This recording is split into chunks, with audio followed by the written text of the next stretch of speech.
മച്ചാന്മാരെ, ഞാൻ ഭയങ്കര ദൈവവിശ്വാസിയാണ്. ഞാൻ എല്ലാ മാസവും 2 അമ്പലങ്ങളിലാണ് പ്രധാനമായിട്ടും പോകാറുള്ളത്. ഒന്ന് കാട്ടിലമ്പലവും പിന്നെ ഓച്ചിറ പരബ്രഹ്മ ക്ഷേത്രത്തിലുമാണ്. ഞാനൊരു കൊല്ലംകാരനാണ്. ഇത് രണ്ടും കൊല്ലത്തുള്ള അമ്പലങ്ങളാണ്. ഈ അമ്പലത്തിൽ ഞാൻ ആദ്യമായിട്ടാണ് വരുന്നത്. എന്ന് പറയുമ്പം കാട്ടിലമ്പലത്തിൽ പോകുന്ന വഴിക്കാണ് ഈ അമ്പലത്തിലെ ബോർഡ് ഞാൻ കണ്ടതും കയറിയതും. പിന്നെ എനിക്ക് ഭയങ്കര ആനക്കമ്പമാണ്. ആനകളെ തറച്ചിടുന്നതിൽ താല്പര്യമില്ലെങ്കിലും ആനകളെ കണ്ടിരിക്കാൻ നല്ല രസമാണ്. ഇവിടുത്തെ ഈ ആനയെ കണ്ടപ്പോൾ എനിക്ക് വീഡിയോ എടുക്കണമെന്ന് തോന്നി. ഞാൻ ഗേറ്റിലൂടെയാണ് ആദ്യം വീഡിയോ എടുത്തത്. പിന്നെ ത്വരാൻ ഇൻസൈഡ് കയറിയപ്പം അവിടെ നിന്നും വീഡിയോ എടുക്കാൻ ഒരു രസം തോന്നി വീഡിയോ എടുത്തതാണ്.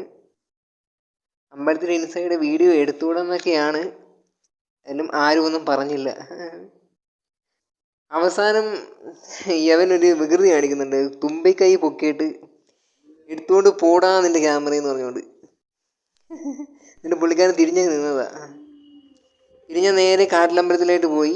കാട്ടിലമ്പലത്തിൻ്റെ പ്രത്യേകത എന്ന് പറയുമ്പം കടൽ, കായൽ, അതിൻ്റെ സെൻറ്ററിലാണ് ദേവി കുടികൊള്ളുന്നത്.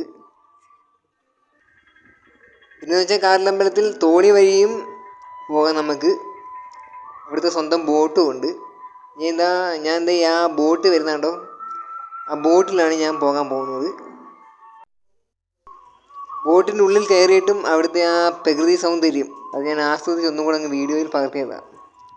ലാഗാണെന്നറിയാം, എന്നാലും ഞാനങ്ങ് പിടിച്ചതാണ്.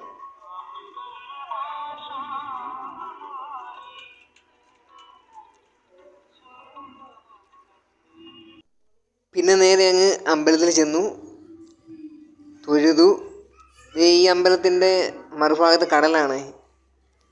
വീഡിയോ എടുക്കാൻ പറ്റിയില്ല.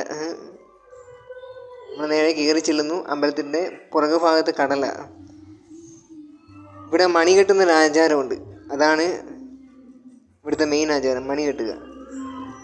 6 മാസം അടുപ്പിച്ച്